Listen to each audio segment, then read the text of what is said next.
Bonjour à tous et bienvenue dans cette nouvelle vidéo Mams TV. Alors aujourd'hui, on va parler un peu JO parce que je ne sais pas si vous êtes au courant, peut-être que oui. Après tout, vous regardez peut-être CNews encore pour quelques-uns d'entre vous. Donc là, non content de s'être attaqué aux bouquinistes, maintenant ils vont s'attaquer carrément au petit théâtre du Guignol du Champ de Mars. Voilà, petit théâtre de marionnettes. Je ne sais pas si vous avez eu l'occasion d'y aller. C'est une institution quand même, hein, parisienne. Donc bon bah pour les JO, on va aller fermer ce petit théâtre de marionnettes pendant 8 mois. Les JO durent 15 jours hein, avec les Jeux paralympiques inclus, mais non, manque à gagner pour ce monsieur 2000 euros fois 8. Je vous laisserai faire le calcul, hein. Bon, vous avez compris que c'était quand même une belle somme. Surtout que ce monsieur n'a pas de droit au chômage, n'a pas de droit à quoi que ce soit, puisqu'il est non salarié, vous voyez, donc c'est quand même une belle vacherie. Donc, c'est un article du Point qui a été publié le 15 janvier 2024, et donc je vais vous faire par là, parce que moi, enfin, franchement, ça m'horrifie, quoi. On est en train de foutre dehors absolument tout ce qui est un peu culturel et un petit peu l'âme de Paris, en fait. Donc les Jeux Olympiques vont-ils tuer le Guignol du Champ de Mars?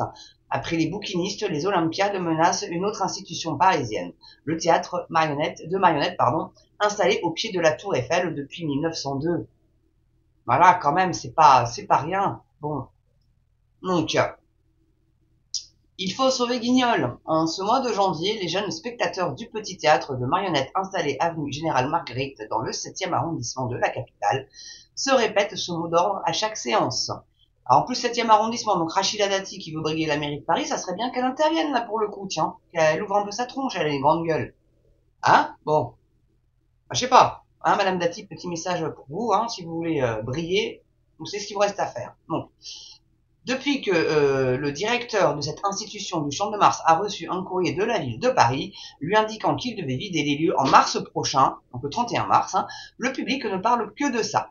La concession dont disposait Julien Sommer depuis 2018, 1800 le pauvre homme, devait pourtant courir jusqu'en novembre prochain. Mais la tenue des JO cet été a conduit la municipalité à revoir les règles du jeu. Le marionnettiste de 38 ans, sous le choc, accuse le coup. Je ne réalise pas complètement ce qui se passe. En décembre dernier, une délégation de fonctionnaires de la ville est venue visiter le Castelet.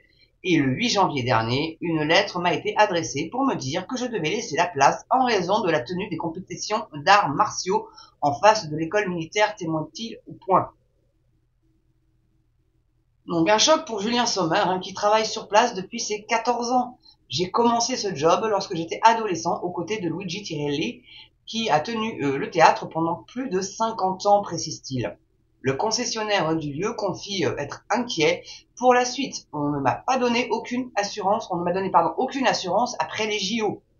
Il m'a juste été signifié que le contrat était rompu, dit-il. Aucune indemnisation d'éviction ne lui a non plus été consentie, contrairement à ce qui avait eu cours lors de l'Euro 2016. Ah bah oui, parce que dès qu'il y a des grosses campagnes, des grosses compètes comme ça, bon bah forcément, hein, et là je comprends pas d'ailleurs parce que l'Euro, moi, je vois pas en quoi ça gênait ce petit théâtre-là, mais enfin.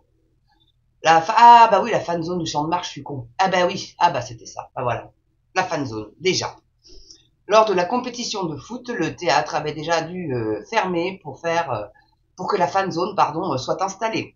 Mais les gestionnaires du lieu avaient alors été dédommagés à hauteur du manque à gagner, à raison de 2 représentations par jour le mercredi et le week-end, mais aussi pendant les vacances, le Petit Castellet, de 150 places, accueille 17 000 spectateurs par an. Je dégage en moyenne un revenu de 2 000 euros par mois en faisant tout. La caisse, le spectacle, la vente de confiserie à l'entracte, déclare Julien Sommer, qui s'interroge sur son avenir. Mon statut m'empêche de prétendre au chômage. Je ne suis pas intermittent ni salarié, juste gérant du théâtre, dit-il. Donc Julien Sommer n'est pas le seul à être concerné. Véronique Lemesle, qui tient depuis près de 40 ans un kiosque de confiserie dans le jardin au pied de la Tour Eiffel, a dû baisser le rideau dimanche 14 janvier. On dit non mais c'est complètement ridicule, laissez-les bosser au moins jusqu'au JO ces gens-là quand même, écoutez sans déconner. C'est un truc de dingue, hein. Donc, enfin, moi je comprends pas. Bref. Ça, donc, et puis les 2 manèges aussi, les balançoires et l'activité de location de voitures à pédales doivent aussi cesser leurs activités. La mairie de Paris a négocié avec le Comité international olympique que puisse être installé à la place pendant toute la durée des Jeux olympiques et paralympiques, soit du 26 juillet au 8 septembre, les boutiques commercialisant des produits dérivés portant le logo des Olympiades. Non mais enfin attends, n'importe quoi, donc tout le mois d'août va y avoir, alors que enfin, il n'y a pas les Parisiens au mois d'août, tu me diras, et là, alors moi quand j'étais à Paris, j'ai vécu là 3 ans, qu'est-ce que c'est agréable quand Paris sans les Parisiens. Oh là là là, je suis désolé les Parisiens, hein. Mais bon, voilà, on a Paris pour soi tout seul, c'est plutôt très très très très agréable. Voilà. Il n'y a pas le stress du Parisien, il n'y a pas... Parce qu'ils sont tous à courir partout, hein. C'est un peu New York, hein, Paris, en fait, hein, dans le stress, on va dire. Mais je les aime bien, moi, les Parisiens, hein, j'ai rien contre eux, mais bon, c'est vrai qu'ils sont très stressés, les pauvres, et puis là, avec les JO, à mon avis, ça va pas s'arranger, hein. Je les plains quand même un petit peu avec le hélicoptère aussi. J'ai fait une vidéo là-dessus, hein. Soyez curieux d'aller la voir, parce que c'est quand même pas piqué des verres, ça, les verres bobos, là, les verres pastèques. Ouais, verres bobos, verres pastèques, c'est un peu les mêmes, hein. Enfin, voilà, donc ils négocient avec le comité international des JO, mais ils devraient plutôt négocier avec justement ceux qui veulent fermer. Là, moi, je trouve, non? Qu'est-ce que vous en pensez? Vous dites-moi, hein, dans les commentaires. C'est quand même assez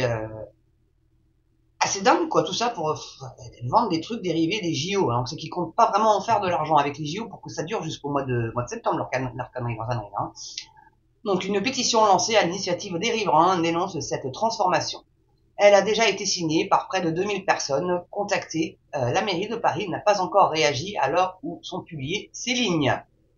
Voilà. Donc, bah, les pauvres, quoi. Franchement, les pauvres. Moi, je sais pas comment ils peuvent tolérer ça, quoi. Et Rachida Dati, qui est maire du 7e arrondissement, même si maintenant elle est ministre de la Culture, et ben encore mieux.